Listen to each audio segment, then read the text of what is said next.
Your darkness and rises to me, and it's all for the tears,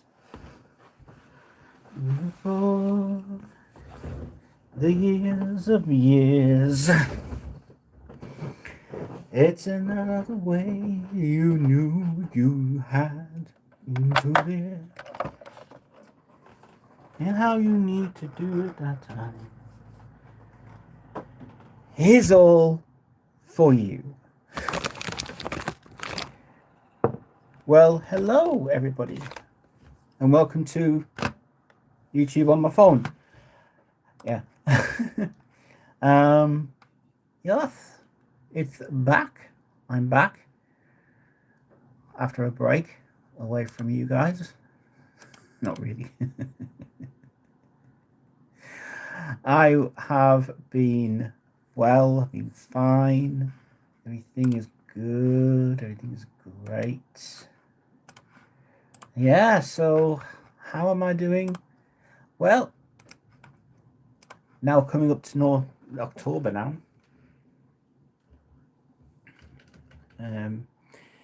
It's fun. It's fun. Well, I'll just say that. It's been fun. It's, I love doing my job so well. That music is wonderful to do. It's wonderful. And it's just a matter of part of me saying, it's been a journey and a half and things and life, go on for a reason. Oh, by the way, I'm actually broadcasting live on my brand new phone. Yes. So, going to show you something. So, in the past, almost a year ago now, past year or so, yeah, a few months ago, my old phone was giving me so many problems. It really was, and I'm gonna explain what, why, and what, and how, and what on earth is going on. So I recently just got a brand new phone. I want to tell you something, okay? Right. So here we are. Right, here we go. So before I actually get to that, let me get to this. This is my old phone I've had for 1 year. I had this phone since last year.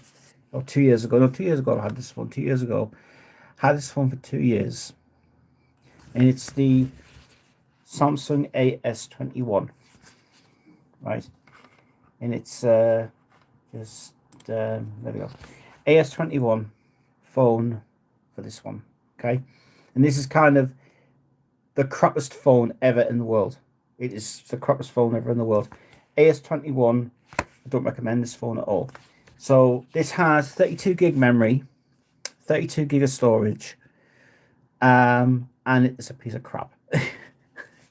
It is. But I've cleaned it off anyway. I'll probably be saying this from this on that part anyway. But not only that, I've got a new phone. This is the phone I'm using now. This is the phone I've got now, which is the AS26, Galaxy AS26 5G. This phone is doing really well. I will answer your questions in a moment. But yeah, this phone here, amazing. 256 storage, 8 gig of memory, perfect. Streaming, perfect. Music, perfect. This phone, crap, absolute crap. So, because this phone was really giving me the death of the death card. Storage is terrible, apps are terrible on it, runs slow, and I'll be giving that a bit of a give that to somebody whoever wants it. It is cleaned off. I have cleaned this. I've cleaned the whole memory of it, and it's all clean, so it's there. Anyway, but anyway, how are you guys doing? Anyway, I know you guys have been waiting for me to go live and wondering where I've been and what I've been doing and how things are going, how I am doing. I'm doing good. Let's say hello to Megan, Papia Zui. Jesus loves you. Really? That's nice. Baba, I have no idea who you are. Hi, mate. Hiya. Xtokic. These are probably subscribers who have subscribed to my channel recently. With you guys have been wondering where I've been. Yeah, it's been busy working on music. New version of Challenge coming out, guys, very soon on the streaming services. Card album I did, and also I also have been working on. I've been working on more stuff as well this year. My page has been going great. I've also I managed to get all my stuff finalized for my label now, because I'm on a record label. This is the label I run. So you guys can let me know. Let's see. Where are you from? I'm from the UK, United Kingdom. That's where I'm from. Luna Hayes. No idea who you are. Call me Jake. Jake's fine for me, indeed. Same. UK, good. United Kingdom, good, cool. So any questions you got, any questions, let me know. If you want to know about me or what I do on my channel and whatever it was, it's cool. I'm from the UK, England. Luna, how are you? I'm fine, doing good. Getting ready for Christmas now. Getting ready to do some more music this Christmas. Got the website going very well. It's the n-npr.com. If you want to, and you also want to get me onto Facebook, ST Entertainment on Facebook, and you can basically join me on there. You're from England as well. Oh, cool. That's cool. Yeah. I mean, I have a massive fan following in here for people who really enjoy it. It's cool. Anyway,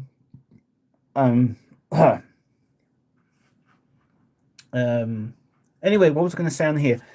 I've been recently just been working on music, guys. It's been completely crazy. But I also have been working on some more music this year. I've been working on YouTube for live streams, promoting my music pretty good. A lot of stuff going on, which is awesome. Whereabouts in England are you from? I am from the northeast of England. Northeast. I originally am from Nottingham. That's where I'm from. I've subscribed. Subscribers are good. Subscribing's good. Yeah, so if you want to know about me or anything about my channel, then let me know.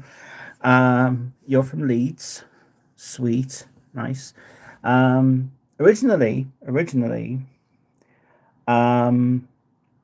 I was going to do something on Hit the Night tonight, actually, which was pretty interesting. What it was one of the 12-inch singles I've got. That's it.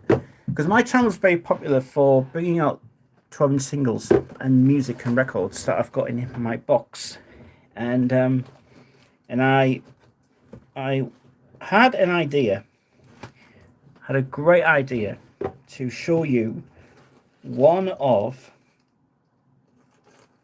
the new ones that I've got in my position somewhere. I have. If you've been watching my channel as well, of Peter Straker or Queen or anything, all my Queen stuff is behind me right here. It's still there. And behind me Paul McQueen stuff here as well. See, in the years I used to do Queen, I used to do a lot of Queen chat on here. People were very interested in the Queen collection, and some of it's not here anymore. From last one I had before anyway. Somebody put a question on there. Who put a question on there? Someone put a question on there. I don't know what it was. Somebody did. But yeah, just oh yeah, I know what I was going to say. So if you guys like information about like records or music or something else, and here's something that you need to know. So on my Discord, I have a Discogs page, and I'm on my Discogs pages, all my music I've been releasing for the last 8 years now, and we'll come up by 8th year next year, which is really a long time. I reckon my label's been going very well indeed, and all the artists I've been getting, writing and producing and doing a lot of music, and it's sounding great, and we're just now about to release our next fantastic song from an artist called Clayton Phoenix Smith, who released his album this year, which we did, called Passport to South Philadelphia, which was a great album I produced for him. And we are just about now to remix this album here, this challenge album. And if you like the good stuff, the 80s, like the kind of AOR music, then listen to this album, because this album is amazing. This album was fantastic to do. Fantastic album. Really tremendous singer. And we've actually just now remixed this album all the way through, so if you want to hear the new versions of this album, it will be out on YouTube. It will be out all over the streaming services very soon indeed. So look forward to that, which will be good indeed for that. We've also got Audacious' new EP coming out, which is Resilient, which hopefully will get released this year. And with so much music we've been promoting on our channel has been amazing, for Facebook as well for it. But we haven't had a chance to do anything on our YouTube page for a while, because we've been very, very busy recently with everything going on. So we've been so I've been watching a lot of YouTubes recently with courts, and if you watch the court stuff, I'm so intrigued with it. It's so amazing to watch it, and every day I watch all the court cases that happen in the United States, especially with Judge Simpson, McNally, Elizabeth DeSanto, fabulous stuff, Quinton Mikey, and just tremendous stuff. It is very, very hard to watch, because they're real cases that don't have to have like scripts or anything involved and everything else, and do that. And it's an amazing thing to watch every day. Today there was one where I'm hoping that actually someone did post about that one, a recent one about the court case that happened, and then there was McNally's one, who no one's posted that one yet. So I hope that they do put that one out. But that guy was a right idiot. He was such a right idiot. He just wanted his own way, getting frustrated, and then he's McNally's telling him to calm down. You do that, because his court is my court, and it's just like thingy, it's that anyway. So yeah, it can be daunting in a way, but I watch it because it's just interesting to watch it. I think the best one that's come out so far with all the court cases, best one so far has to be the landlord tenant ones. They are absolutely incredible. So there was a there was a court case that happened about a month ago, and this woman, I mean, if you've seen it on YouTube, go and watch it, because it's a great video. It involves with a woman who runs a property in the USA, and this friend, or this tenant, has been living in her property for over like 5 years, I think it was. And the whole backstory is that rent was due on certain days and never paid the rent, and she got she's paid all of her rent up to date, and she's cleared everything.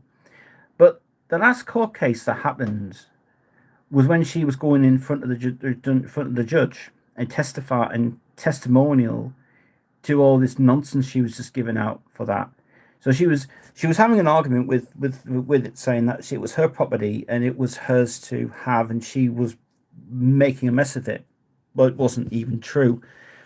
And the judge said, "I don't think that she's making any assumptions that this could be a case that I could even declare as what it was." Judge Simpson's literally then going to Judge Simpson nearly did put the hammer down and said, "Well, this will be adjourned to when I say." So the next court case came through, and the woman's there, and both are there. No one's in the courtroom. Courtroom's completely empty. Okay, Judge Simpson's at the courthouse, and it's his room. Nobody was there. There's literally no one there. There's just her and the defendant. And then the defendant is pulling back. She's saying to her that she wanted to get the money back for what she was owed, the refund of the money she was due to be back. So this is about a court case that apparently with Judge Simpson. If you watch Judge Simpson on YouTube in the morning, watch it. It's great. And she basically said that the rent was, this is a case that happened like 2 weeks ago, and she was meant to get all the money, and this whole thing sparked off really, really difficult. So, and then after that, it then went into another state where it really did get into a bit of an argument. And then just recently, she then just came back. And then she said, I've got another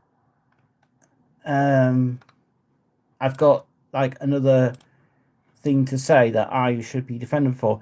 But then she goes into the courtroom and she puts in another court case. And he comes on the stand and says, I'm a bit confused of why you put another second case in here, because the second case doesn't make any sense, And she said, well, I thought I was supposed to put in the £750 that my tenant was due to pay back to me or pay back to someone else and do that business and what it was. So I was kind of just wondering this, and I was going, hang on a minute, this is a bit weird, because how come she's put another court case in here when the court case should have been got a resolvement? She says, I was here today to put in a settlement and get the right answers for you guys, and you were going to get the reward. But all that's now backfired, because now this Friday, they're going back into Judge Simpson's court on Friday, and they're going to get an answer of why they put in this case, and they're not going. And the 18th is when they're going to have their complete trial. The answers going to be answered from it. It's just a weird scenario to go through. It's really, really weird and so bizarre. It's like how can they get even sort of into that situation when it's just very difficult indeed to try and figure out the right information and the right things for it. So this is all going out the worms. So basically, Judge Simpson's going to make his day on Wednesday Friday's court. That's all I can say. It's just a weird scenario. Well, it was anyway. But yeah, it's been a very, very, very tried and tested kind of thing. I like watching them. I like watching court TV. It's really interesting indeed. So I've been doing a thing for Christmas this year. Last year I did it on my website, and it was to do with the Christmas countdown. I do a Christmas countdown every year. I do it on my website, which is ST Entertainment, and I do a 24 tracks of Christmas every year. And last year it was so successful that this year we're doing another one as well, which is good. So we're really happy to do that, which is really cool. And yeah, it was really, really good indeed for that.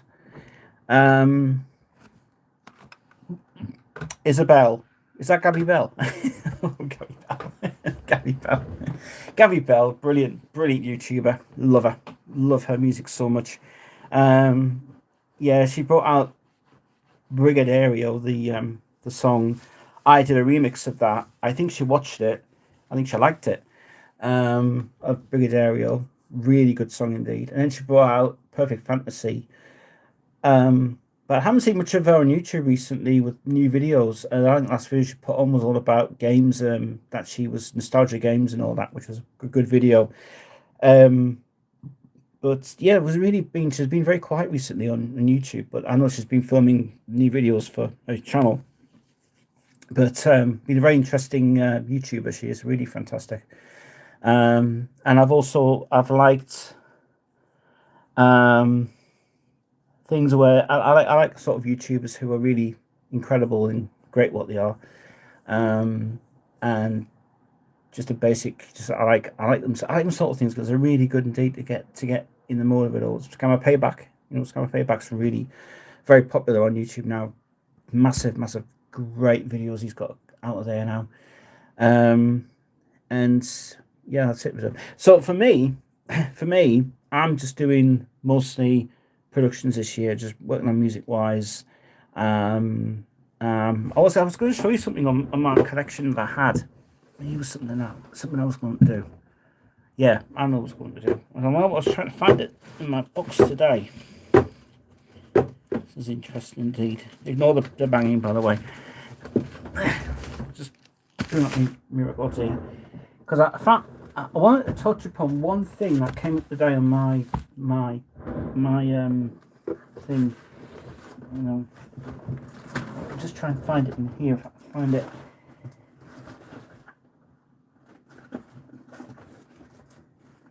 Guys, if I can find it. So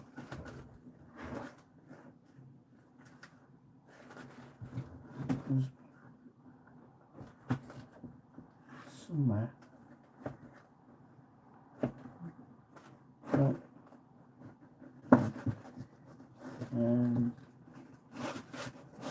It is here somewhere, by the way. We'll find it.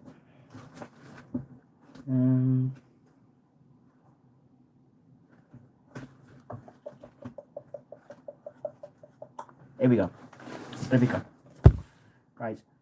Here's something that I have not talked about on my channel, since you guys like my stories of records and singles and everything else, and this is something that that is interesting for people who like to know. So here's something that I figured out just a few years ago. So if you have probably seen my videos where I talk about like records where they've been kind of what's the word? Well, kind of like nostalgia sort of records where you kind of buy them, and there's a great thing for that. But here's an interesting thing that I didn't touch upon the last few years ago, which has been an interesting thing for this. So this is around about the time. Let me have a quick look here. Yes, it is. Yeah, this is around about the time when records were becoming very popular, and I mean today they are now, but they're expensive for what they are. Well, did you know? This is something that I really wanted to touch upon today. Did you know that in 1986, Warner Brothers and Atlantic Records, or whoever the companies were at the time, well, everybody knows this album because it's such a great album. It's awesome. Highway to Hell. Fabulous album indeed. It is. But this is not the original version of it. It's not the original issue of it. This is the 1986 issue that came out on Warner's in 1986. Now, the reason why I say that is because if you go back in time, in the beginning of January time of 1986,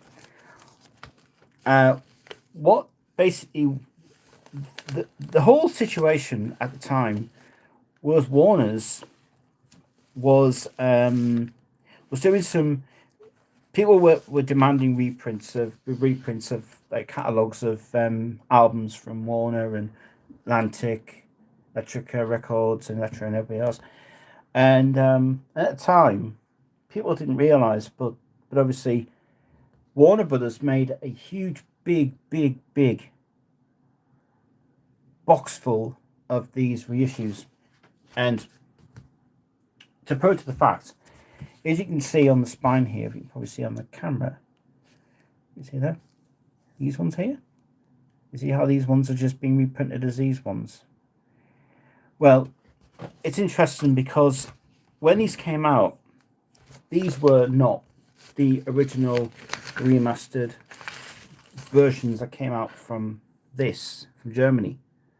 Because what is interesting about this is that at the time that they had just been re-releasing these catalogs, there was a huge marketing campaign done by this, and they brought out a selection of titles which had like a sort of like a half price sticker on them. It was a yellow sticker with an exclamation mark, and it was budgeted. It was like a budget release. It's the same album and the same tracks in it, same everything.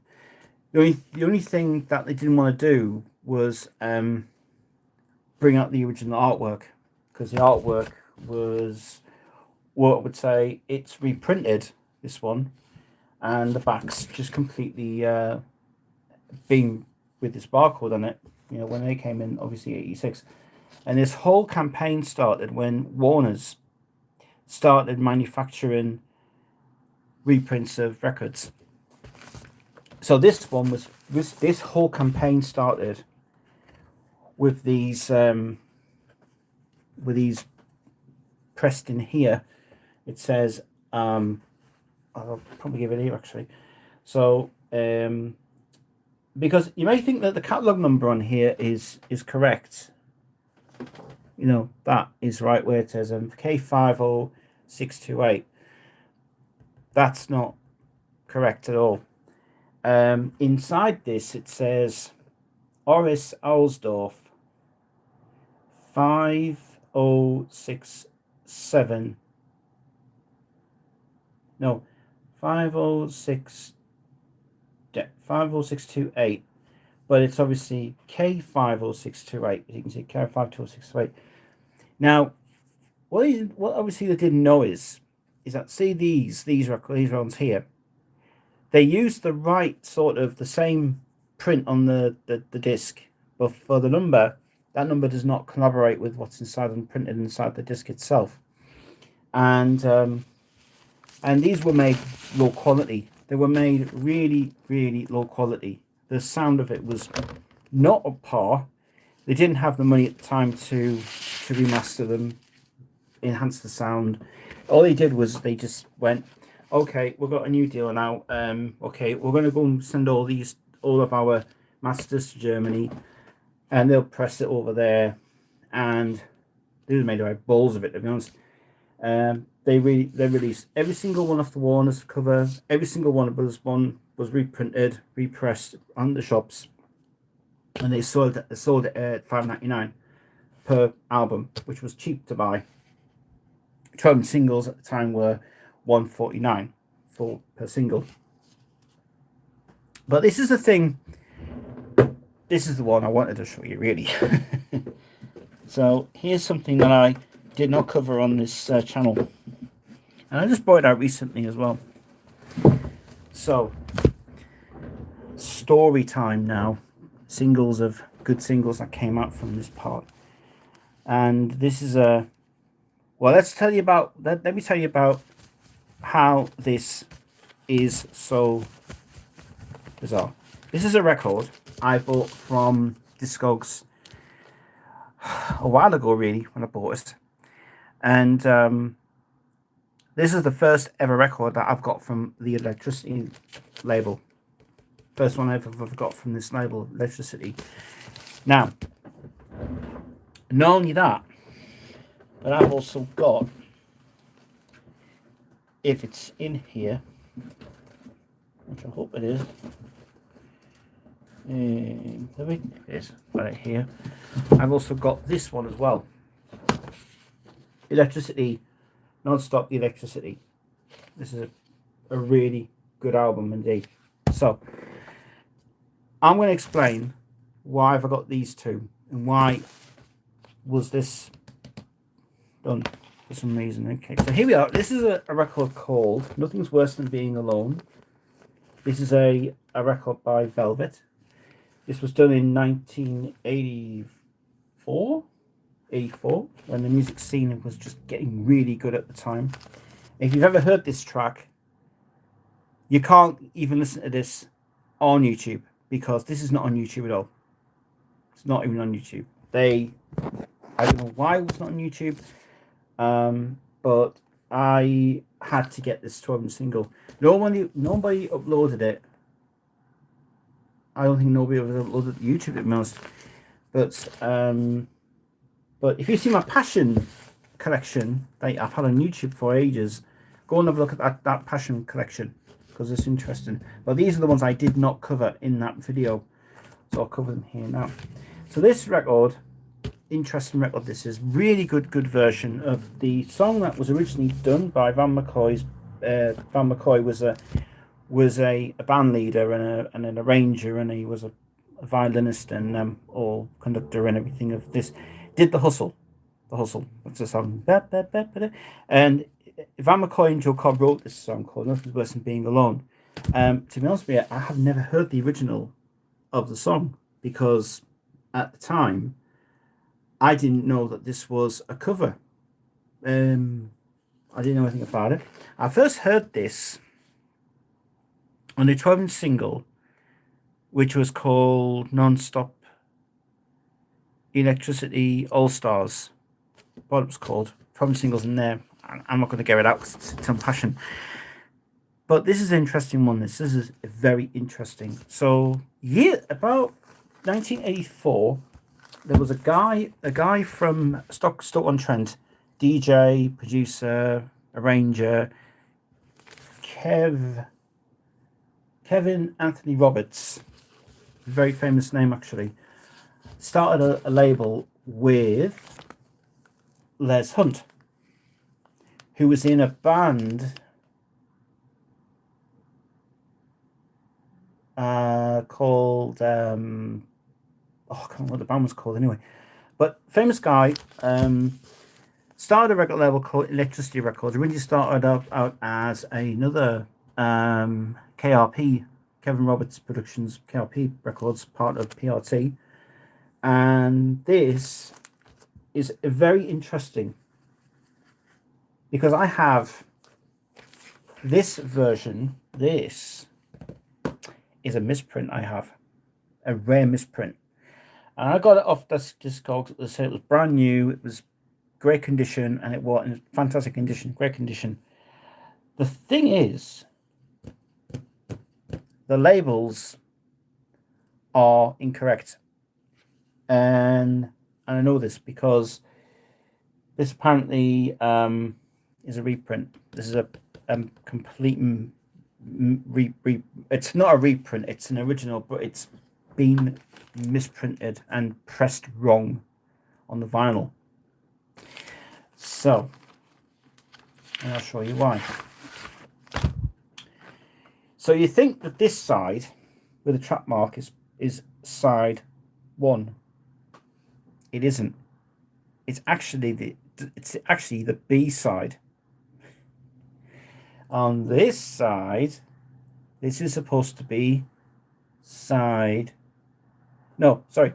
That's supposed to be side 1. That's supposed to be side 2. So apparently what they did was did an error on this. The pressing plant PRT, that the Damont that made this record, they put their catalog number pressed wrong in the groove. So apparently, if I put it to the light, because you're not going to see it on camera, There's some writing inside this as well, which I really can't see what it says because it's very difficult indeed to read it. But it says elect elect 4 AA1, meaning the B side. So this apparently is the B side, which is the full version of the song. This side is the A side, which is why they've got them printed wrong. So it's a mispress. The sound on this is unbelievable. It's really cool, really amazing version. It's the that's actually the full 9-minute version on there from the instrumental version, and this one is perfect when you hear it. Brilliant. And Ian Levine, famous mixer, was hired to help out the guys and mixed all their songs. He did all nine songs actually. Apart from one that was done by my Munza Bai and whatever his name was, Munza Bai, where it was. But it's a great song though. It's a great song. But how did I hear about this? How did I hear about this? If you go back to my Passion Records collection that I've had for many, many years, I've still been on the hunt to get all the Passion releases and B-sides and like the obscure tracks and the ones that I've never gotten ever in my life. Well, a few years ago, I started to collect the Passion record collection on vinyl, and it's interesting how I don't collect them anymore. A miracle happened. Apparently, a huge collector on YouTube collected all of the Passion releases. Oh, how much he spent? But he spent quite a bit of money on it. But I've just recently realized that all of the mixes are now on YouTube and the whole library. There is a few I haven't got because I'm still hunting them down. But saying that, it's great for what I've got, and it's brilliant for what I've got. It's great. So, and years ago, I was collecting Passion crazy. Passion records is what I just loved about it, and I wish somebody would do a documentary for it, for God's sake, with Nigel Wright and the guys, and it would be good to really, really do a video for it. So I was collecting all the Passion records that time, and they made a compilation album called Non-Stop Passion, which was Volume 1. But then after I researched a few things on Discogs, this thing popped up as well, which is Non-Stop Electricity. And I was just wondering, how did they get the rights to use the songs from Electricity with Passion? And I was thinking, this is weird. This is a weird album, because like you've got the Velvet song there, and I got that one, Electricity. Well, apparently, when I realized was Les Hunt, the manager of the Les Hunt and Kevin Anthony Roberts, the people who produced these records for Electricity, had approached Nigel Stock and John Davies, who did the first Non-Stop Passion record, and they were so impressed with it that they wanted them to do a mix for those guys as a favor to Electricity, because Electricity was, at the time, it was going under a financial issue because it couldn't sustain keeping the label up pretty well, and Electricity Records was going to die. So when this thing came out, they just said, is there any chance that you guys could put together a mix for us, because we love the way you did the first one, and could you put your own little stamp on some of these as well, these mixes to do? And they said, yeah, I'm sure we can do that. And they approached John and Nigel to mix this little obscurity which came out. First of all, I had no idea this ever existed. I had no idea it ever existed on Passion Records. and I didn't even know if it was part of the Passion family, but it isn't. It's part of the Electricity family. But yeah, so what they did was they Nigel and John basically went into Scratch Studios and licensed all of the material from Electricity Records and made their own mix of the album. And I have to say, with it being a very obscure release, it is actually very good indeed. It's very good how they've done it. So on here, I'll show you the track listing on the back. Actually, what we have got Countdown, Kofi and the Love Tones. We've got You Turn My Better Into Sweet. Great track that is. That actually is the Ian Levine mix on there. We've got Him, which is the Kevin Anthony Roberts mix on there. Nothing's Worse Than Being Alone, the one that you just see on there. That is the same version on the 12-inch single. This is an interesting one. This is Yvonne Giddens and In Orbit. Now I'm gonna explain something about this. This is interesting. What In Orbit is meant to have vocals on it. I think this is what probably messed up with. They used the dub mix on this version, so it was more of, which I understand why they did that for. They weren't able to get the they didn't decide to put the vocal mix on. They decided to put the dub mix of it on instead, which was the B-side, which works for this anyway, which is good. And then you've got a reprise of Countdown at the end, which is fun. And then after that, we've got It's Too Late. That's not an electricity, and that is actually not an electricity. It's not an electricity release. That's actually from the KRP records, which Kevin Anthony Roberts did say, use that. I don't care. Then we've got Didn't Say a Word, which is Shirley Lewis. My Man Must Be American. That's a special mix that was done by Nigel and John, which is an exclusive. Got to Have Your Love by the Velvet again. This one, the next in line, that is the best track ever on this album. That is such a great song. The Eric Robertson, The Last in Line. The whole song lasts for 10 minutes. The mix is so incredible. It's actually, it was pressed on red vinyl originally as a promotional thing, and Electricity released that one. But it was limited release though, and that one was very limited indeed.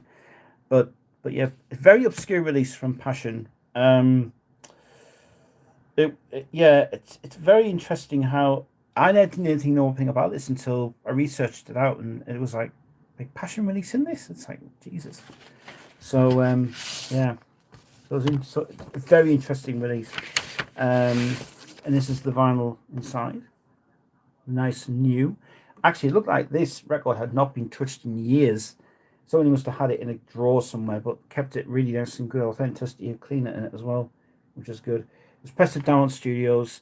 It wasn't actually done, and this is interesting. This is the first record that I've got that's not been done by George. Oh, what's his name?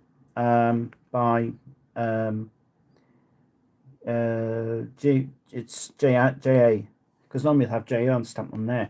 But apparently, Diamond Studios pressed this, which is so weird because Jack Adams didn't do this one, and I don't think he had any involvement to do it. It might be because he didn't have enough money or something. God knows why. But it's a very obscure release, that one. The Electricity Records. Yeah, Danger. Apparently, Electricity Danger. Really good. Good mixes actually. Very obscure release though, but it seems to be kind of another one where it's kind of going. Passion was doing really dodgy things at the time with that as well. So is the next one as well. Actually, I'll show you. Here's another one, and this one I want to bring out again actually because this is something I really didn't. I also researched a lot on this one, so this is interesting. And this one will get you really well. This one. What are we actually going here? I got them there actually. That's fine. Anyway, I'm going to go to the next one now. And this is Yeah, this is interesting. This is interesting. In fact, this is a very interesting release that came out. This is a compilation that Passion put together called Passion Gold. Right? Why is it called that? I'll explain. And apparently this was something else I didn't even know it ever existed either. This is a weird release Passion put out. I didn't even know Passion even released this one. But here's the whole scenario with this one. So, 1988. Did this come out 88? I think it did come out 1988. 1988? I think it's 88. Yeah, I think it's 1988 this came out.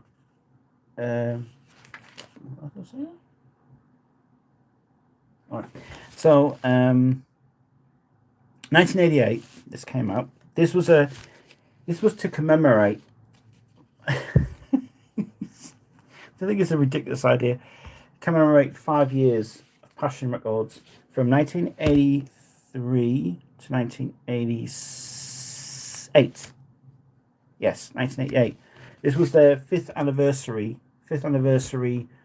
to celebrate the whole 5 years that they did Passion Records being a successful label. That's what it is anyway. And this being the result. Again, another release. I didn't know about this at all. But very strange, very weird how this one came around. So Nigel Wright and Les McCutcheon, the two directors of the company, had wanted to put together a compilation of best of, really, Passion Records, but they wanted some new mixes done. And I think this I think was an absolute no-no to come out. I think this was just a wrong decision to make. This is probably why it didn't sell. So this is the thing that happened with this. So two guys had remixed. They remixed the Toy Boy song. They had done a remix for Nigel Sam and Cal's company Fanfare, and Stock Aitken and Waterman released the song, and I've just seen a documentary about Stock Aitken and Waterman, which has really been a fascinating thing to watch, which has been really cool. And I'm surprised they didn't actually speak about that, actually, why they didn't do it while they did it. They did a remix of Toy Boy. Did two versions of it. They did one version with the rap, one version which was the pumped up mega mix version, which was a disaster, absolute disaster, just a huge big problem. But anyway, according to some research about it, Ramajan Rigby for R&R Music Labs in Nottingham had wanted to, I'd say probably, did they go in the office and ask them to do it, or did they just do it as a mistake? I think it was a mistake, to be honest. But for their anniversary, let's say they were doing it on right terms. Say that anyway, from what it was. So on this compilation, we have a double album, actually. There's two albums in here. We've got the first one is American Love, You're a Beat, Don't Let the Flame Die Out, Catch Me and Falling in Love, 4 songs. And side 2's got Landslide, Casanova, and Eat You Up, which is the ones you probably know from the playing of it all. But this is the weird thing, though. This is the most weird thing. It's very interesting how they did this mix as well. So they basically approached. They chose 7 songs they wanted to remix and just to do it themselves, and it was just delivered to. It was basically, this was not meant to be in shops. This was actually made for just the label itself, just to celebrate the 5 years with, like Anne Plaxton, Lewis Walsh, Lewis Parker, sorry, Les McCutcheon, and Nigel Wright. And they just wanted to deliver it to Nigel Wright, and they thought, okay, that's fine by us. We don't mind. They took the 6 to 7 tracks and they just made a mess of it. Just an utter mess. Just a complete utter mess of it. So what they did was They got the 12 single versions of the songs, pro and turntables, and they wanted to take bits and pieces from the songs and make them more by kind of better versions that they were going to do. Absolutely, this is awful. This is awful. This is this is a horrible mistake. So basically what they've done is they chopped up a lot of the songs, and they've just basically tried to make it like it's their own identity in a way for what it is. I think you could say that. It's probably not a good idea to put this out. Anyway, so the first one we've got, American Love, right? The original is awful. Just terrible song. I understand for the right time it is. And then Passion, Nigel Wright and Robin Sellers remixed the new version of it, which again was much better. But the singer, she sings like Tina Turner on whatever she's eating or whatever she's getting involved with. Very bizarre. Anyway, they decided they want to cut down the song. They used the original mix on this, I think, of this one, and they wanted to cut up bits and pieces and make it their own version and release it out. And once I first heard American Love, I just hated it. I hated the song. I think the song the writing was good, but the singer can't sing at all. She's French, obviously, but she can't sing at all. But my God, what a disaster! So that mix is terrible. Eurobeat basically spliced up the B side with the A side and tried to make a cut down version of it, just to ease it out a little bit more. Again, that mix actually is awful. It's just terrible how they've done it. It's just not right how they mix things up properly. Then we've got well, actually, I'll go to the next one in a minute. I'll tell you about this next one. Catch Me I'm Falling in Love. Marsha Raven, best song ever written. Great song. They used the B side. They used the A side. To be honest with you, this mix is actually pretty good. It's safe. It's a safe one. But what an annoying thing on the record, which I thought it was Facebook Messenger. I ripped it. There's a telephone. There's either they put this in as someone did it as a live mix or whatever, as what was going on in the studio. The phone goes off in the mix, and I'm thinking, why on earth have you put that in there? So they've messed that up as well. It's not a bad mix, but my God, the telephone noise is just so annoying. Then side two is interesting. Side two is actually very interesting. I'll do this in reverse order actually. Eat You Up. That is a good mix. Good mix. Casanova. For the shoddy job they've done on that one, I really suggest no. But Landslide is flipping hell, man. Jesus. Landslide, really? What on earth were you guys on?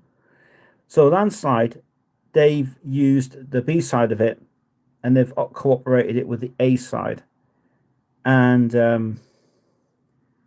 it's not impressive, to be honest. It's just an awful thing. But here's the thing that I cannot to this day understand. I cannot understand this at all, because this baffles me to this day. So Kenny Marie, you know, from the song Feels Like I'm in Love, and released Halfway to Paradise, which is the best song ever recorded. So they decided to bring out a 7-inch version of Don't Let the Flame Die Out. It's one of Nigel Stock's greatest songs ever written. For this, I got no explanation why they did this for. For the safest bet, this mix is safe on this album altogether. But one thing I cannot understand is, why did they do this? I have no idea. Explain. But that's the album. That's the album, which is there. And I like these sleeves as well. I love these sleeves. Nice and protective sleeves, so don't smash them as well with it as well. But here is the most weirdest thing ever on this one for this. Which, one thing is, you can forget this because this is totally useless. But that's that. But I want to speak about this 12-inch single they did as a bonus thing for this album. This 12-inch single they brought out. So what was going on after that was done? The guys decided that in the best way to make up for that terrible idea, they decided to put in a bonus 12-inch single, 45 RPM. Let's get that straight. And this is a Stare medley. I have to say, actually, this medley is pretty good. It's nice. It's good. It's awesome. But this is the thing I can't understand. I do not understand this at all. I don't even understand what on earth these guys were doing. This doesn't make any sense at all. And why on earth, to this day, I do not understand what was going through their brains on this. Because this is bizarre. We've got we've got another mix. This is called the long mix of Don't Let the Flame Die Out. Right? Okay. And I don't see anything at all with this at all, this mix, right? But this is so weird. This is so weird. What they've done is they've done the exact same thing with the B side and the A side together, which is fine. But for God's sake, this could be cut down a bit short of this thing, because this is, why did they even do this one? Beyond me. Doesn't make any sense at all. They just basically chopped it up, messed it up, and I just say no. This is just a wrong idea. It's the same as Tom single that they brought out with the original version, which is great. It's a good song. Well, Nigel wrote it very well, but this is a no-no at all. This is just a bad mistake that came out. And I'd probably say avoid this at all costs, because this is really terrible. The other thing is the catalog number. Actually, the catalog number is actually not printed on here for some reason. Oh, well, that's interesting. Yeah. So this is actually catalog number Pash 901. Well, this is actually supposed to be 109. That's what it was supposed to be originally done as PAPX 109, as similar to this thing here.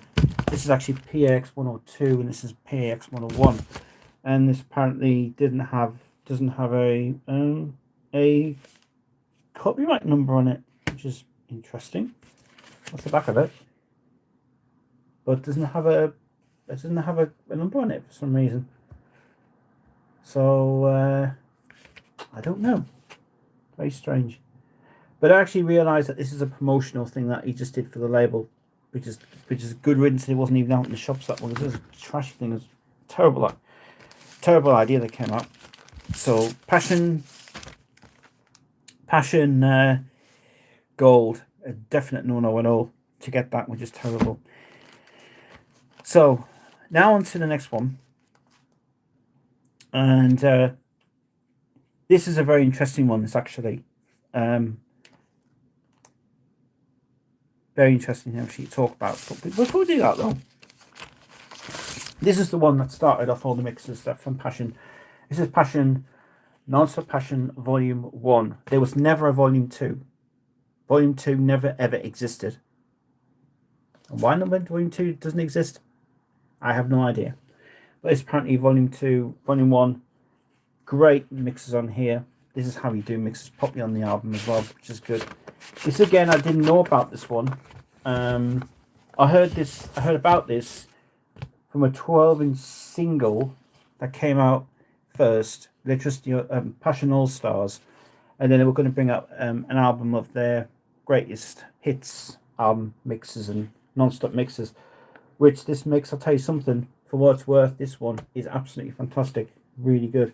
We've got on here Catch Me, Gotta Get to You, Somebody to Love, Save Yourself for Me, Strange Desire, Love Trap, Break Me, Give Me Back My Heart, Desire, Queen of Fools, Evergreen, I'm the One, which is absolutely great songs on here. Some written by the wonderful Nigel Stock, who I love his music a lot, and some written by Ravel and Bolero, who was also great writers as well for this. A really good album indeed. I recommend this a lot. I really recommend it.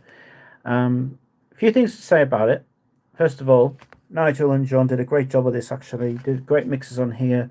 The only thing that I don't like a lot on here is they do a lot of sampling. There's a lot of sampling bits on here. And it's like, you listen to Catch Me and Catch Me with Break Me.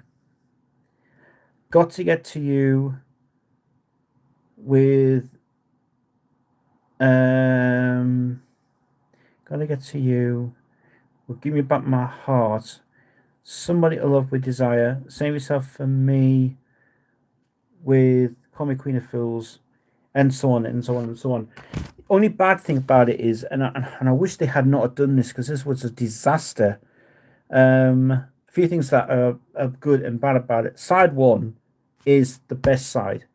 Side 1, brilliant. Side 2 is a bit of a weird one. But when we get to Give Me Back My Heart and Desire, them two mixes, them should have been a bit better. Well, it were. But when we get to Desire, that is really annoying. That design mix is so annoying. They've for some reason, and I think this was probably a fault on their half, that I think they did it wrong. Desire was meant to be a full mix of the song. But what happened was, from what I understand from research that I've gathered up, Desire was supposed to be a remix of the song, a bit more remixing it. And what they did was, I think Nigel or John or one of the guys has accidentally done the mix live. It's not supposed to be tracked like that. It's messed the whole song up. But I think halfway through the mix of it, someone turns it off. Someone turned off the backing track of some of the song, or wanted to get the timing sequence right for it, which I've got a funny feeling I think that's what it is. It's actually the Queen of Fools. That times up with Desire. I think there was some lag issues with the song.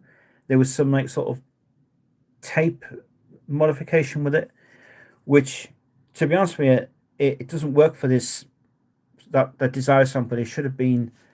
But I think what they were doing at the time was they were doing this was like part 1 was a premix they did. Side 2, I think, is a live mix that they did on that one, but it's pretty good. But this one, really, really, I recommend that a lot. I really do. But here's the thing. I'll do this last one now, because this is the last one I want to speak about. This is something that I really need to talk about. And this is where we really get to the crux of it all. There was a big, huge thing. Passion Records, still to this day, that just actually recently they're actually just reissuing all their material now on digital, which has been remastered and done. Whoever's done that, praise to you guys. I think Cherry Red Records have got the rights to it now, actually, to all these songs. I'm glad they're actually getting them all out, which is good. Finally hear the B-sides, which is wonderful. Nigel's demos that are great as well with it. But anyway, but then 1987, you gotta remember, 1987 was a great year. 1987 was really a good year indeed. It was such a great year when music was just getting there. It was getting to a peak of it all and doing its best, and everything else is what it was doing. And I did discuss this in my video, but I didn't go through a lot of information about it. I went through it too fast. So here's the one that I really wanted to show you tonight. This is the one that to this day I got a lot of good information about. I also got a lot of information to tell you about this release of it. But before I go into that, to this release, I'll just quickly say that this record was, it looks like it was bought from HMV. This because I can tell by the way that there's two indentations that this stickers are being taken off, and it's being ripped off as well, which is, I mean, the cover could have been better as what it was anyway from it. But this is the album that I really wanted in my whole collection, and this is probably the best release, but there's a lot of issues with it. This is called High Tension to Infinity. I wanted this album so much in my whole collection because my friend had this. But here's the issue. Got some great tracks on here. Got some great mixes on here. Great things to say about it. But let's talk about the tracks first on here. Right? We've got Let Me Feel It by Samantha Gillis, Love and Devotion, Michael Bowe, Flashlight and Disco Night, Midnight Lover, I Want You, and Love Gun. That's side one. Side two, One More Time, One Shot So Hot, You Got to Move It On, Baby, Now's the Time, STOP, and Beach Love. That's all the songs on the record. All the songs here are in order to put them on the back of the album, which is so bizarre. So this is the most weird thing. Not only was this record so popular and so hard to get, and it still is hard to get. Somebody uploaded a clean version of this release on YouTube, and thank God someone finally did put it on there. This was a mix of songs that was all licensed from the High Tension label, Infinity label, which it proves to be really amazing. What I love about it is the cover. I love the cover so much, where we've got the whole world there of European music stars. We've got what is that? Rocket? Is that a rocket? Is it that a rocket? I think it's a rocket, or a pen. It looks like a pen. But the way the cover was designed was pretty good. And I have got a funny feeling that, oh, there's an eye there as well. That's weird. What does that represent? Eye with the ship. That's bizarre. It's actually a cargo ship, that one. That looks like that. And like what they've got, this guy here who in the shadows is doing something. I have no idea what that's all about. But very bizarre back sleeve. Front sleeve just basically just normal sleeve for it. But the whole situation, and this will kick you in the balls. Why was Passion involved in this? They weren't. So in 1987, Passion Records was going through turmoil. Les McCutcheon, the manager, had realized that the accounts were going absolutely hectic, and Passion wasn't releasing a lot of material in that. In 1987, it started getting very, very weird.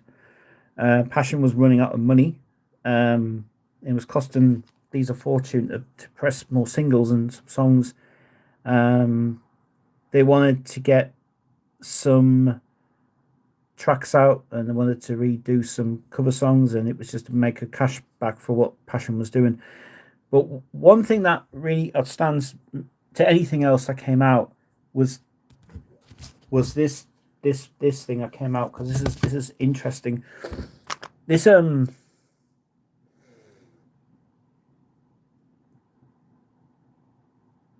first of all, I'll speak about how this came about. So 1987, there was a guy who worked at Micromix Productions called Chris Lucas. Fabulous guy, fabulous, bloody brilliant person, and he actually mixed this whole album. Chris Lucas mixed it. It says here, and it's there. Chris Lucas mixed this album. What a guy! Great guy. He worked with. He was working with a guy called Nick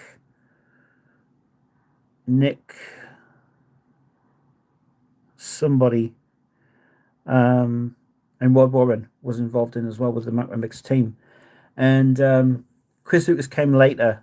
He came later to Mac Remix Productions, and Chris Lucas was at the time he was working with Bolt Records, man to man, and bringing out some of the high energy records, which were incredible. What he did, it was great. He did a remix of I Need a Man, which was a brilliant mix that came out, and that mix you can't find on YouTube at all. I wish somebody would upload that version, but I think I know why they're not allowed to upload it, because it's copyrighted on by Pet Shop Boys. And anyway, this thing got into trouble with Passion. This is why it's hard to get this album. So what it was, Chris Lucas was he did a track for. He was about to do a song for an artist, and Greyhound Records had just started. And this is Greyhound. Greyhound Records was a very small label. Like that happened with this. And Greyhound was started licensing records from Europe, who were very popular. It cost a lot of money though. And they did a deal where they would only get limited supply of songs that would come out from certain labels over in European, because Europe apparently was a big market over there for it, and Europe was becoming to be very targeted for the UK, and Greyhound Records first approached.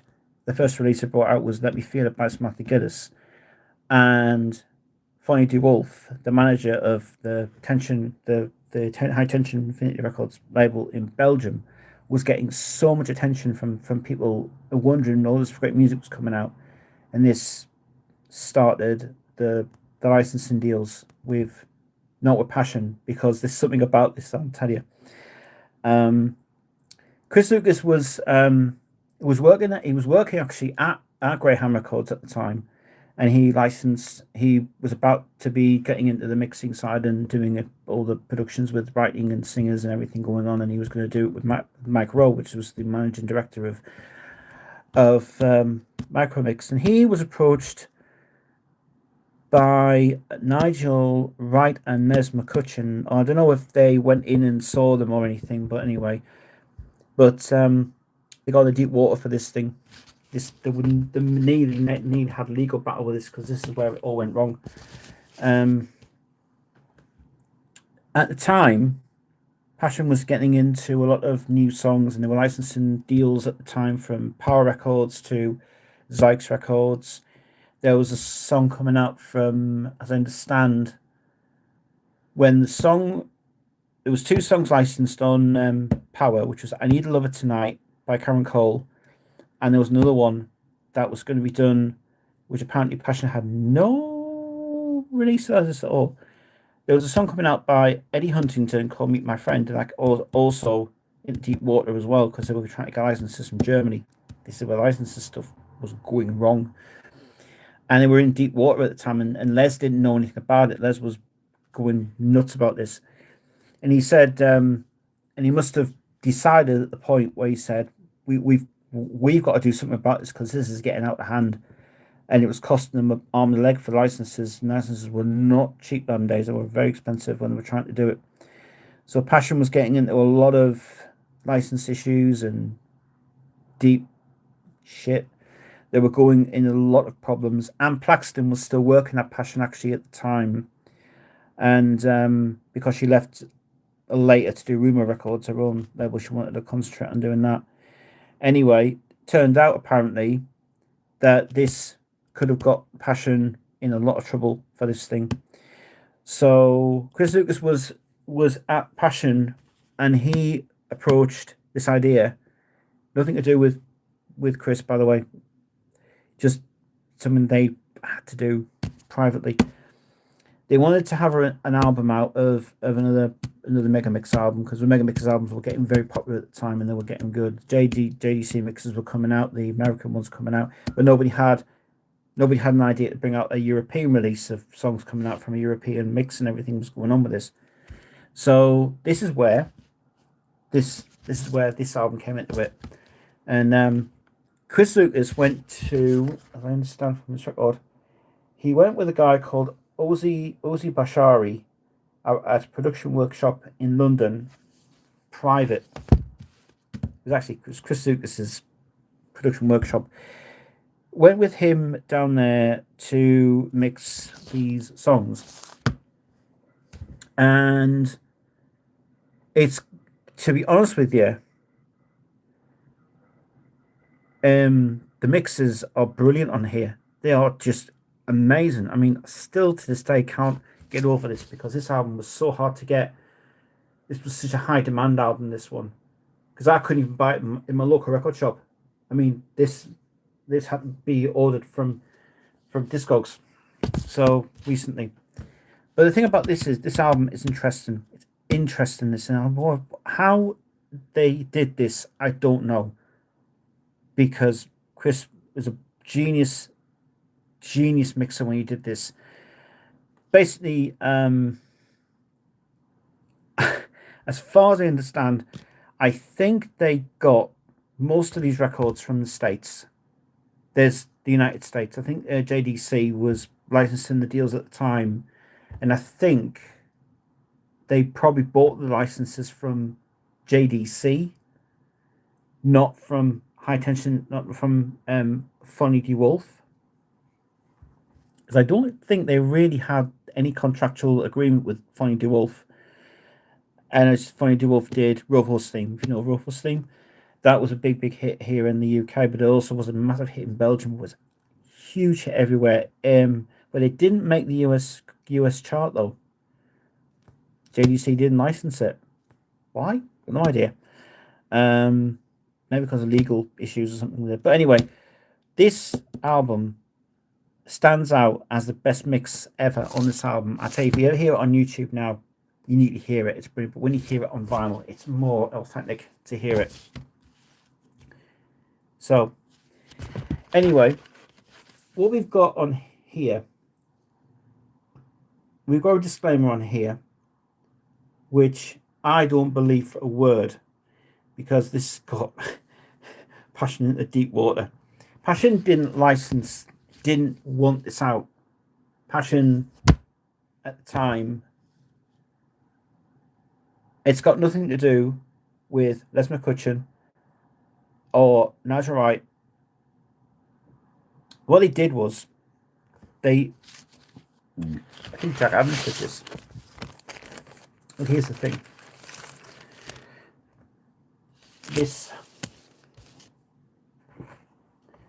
So Jack Adams published this wonderful, fantastic 12-inch single, 33 RPM.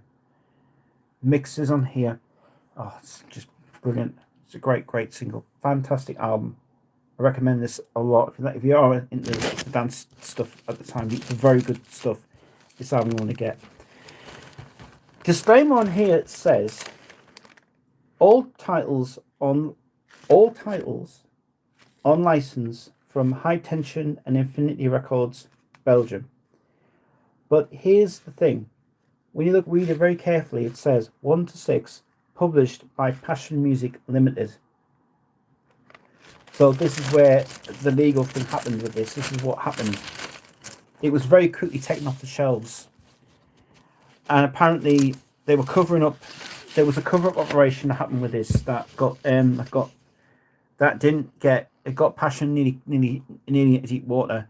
And I don't think Fonny DeWolf was ever contacted about this, because the way they did this, it's clever how they've done it.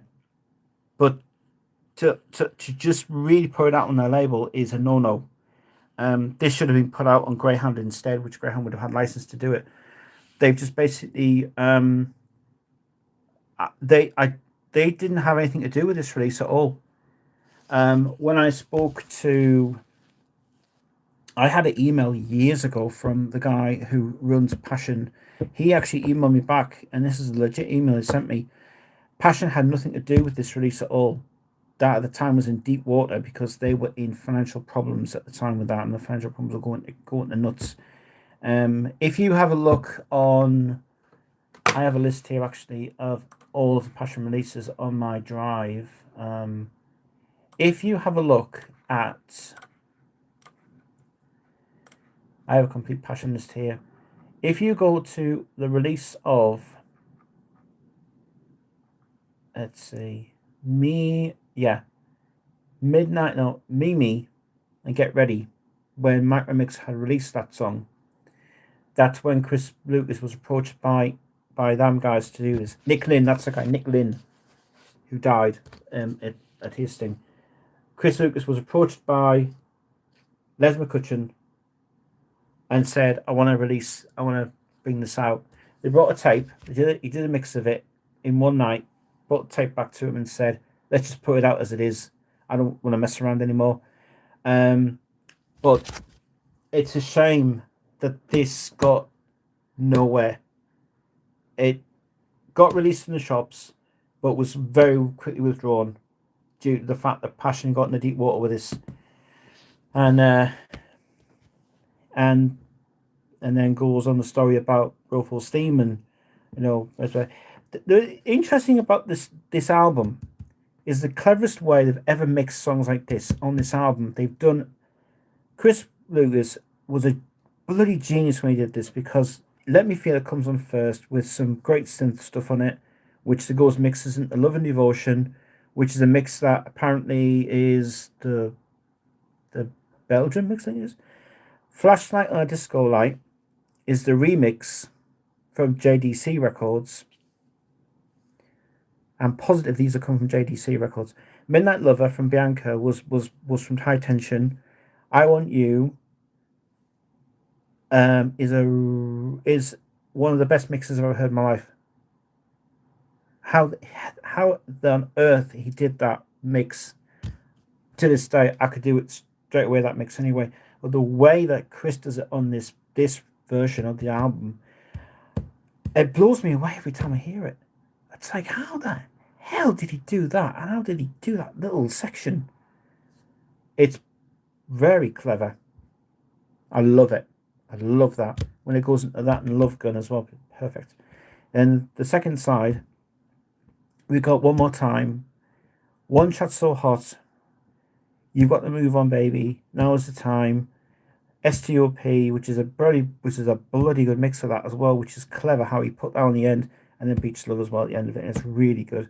And yeah, it's just a shame that it was withdrawn very quickly when this came out. I mean, one thing is, they should have put this out on digital. They can't. There's no way you can put it on digital now. You can't. You can rip it. You can rip it from vinyl to thingy. But this was my absolute go-to album. This, when I heard this album, and the dancer who I knew had this album on non-stop, and just said, you've got to listen to this, because I said, this album is awesome. And it was, and it took me forever to get this. It really, really did. And that's how that was. And for the nostalgia reasons why I've got that is because it's just a bloody good mix. It's absolutely brilliant. And I no wonder it was so popular. But dance clubs were going nuts for this thing, and it was just like, Jesus, how on earth? Chris Lucas, genius guy. But yeah. So there you are. So there's a little bit of nostalgia down memory lane, Passion Records, as you all know. If you like these sort of things of records and going into information, I can do some more if you want. I feel like doing another one actually, just to end the night. I'll see what else I've got in here actually that I've got. Oh yes, I know what I can do. Here's one more that I brought out today actually, and I just realised that this was a collectible one as well. This is the USA original demonstration not for sale from Spectrum Disco, which came from there. It's actually the Sylvester's Greatest Hits, one of the best compilations ever made from Fantasy Records. Mixes are brilliant. This is the original Fantasy Records release from the United States. I bought this off eBay because Discogs was never ever didn't exist at the time. I get this off eBay, paid quite a bit of money for it, brand new. Was never ever opened up, brand new, absolutely still fresh off the press as it is. Wonderful mix. And I brought it out today and I was thinking, you know what, I haven't done like a record review in ages. I should do them again. But yeah, this one really good. It came out on CD about 1988, but when it came out on vinyl, high demand for this thing. UK was high demand in the UK as well to put this out. I prefer the US version, the US mix instead, because this version is more clearer and it's perfect. For the RCA version, in the Germany version, UK version, it's a load of crap. I would just ditch it straight away. So I would get this one, this USA version. So the original 1983 Fantasy Records version with some mixes done by Tommy Williams, who did all this mixes on the album. Really sounds tremendous and so good. I mean, now they've just released they've started to release all of his material actually through his whole thing, and they've released all of his stuff. But they haven't released this one though. That's the only thing. This is not out on digital as yet. There's something about the rights issues or something with it to pour it out.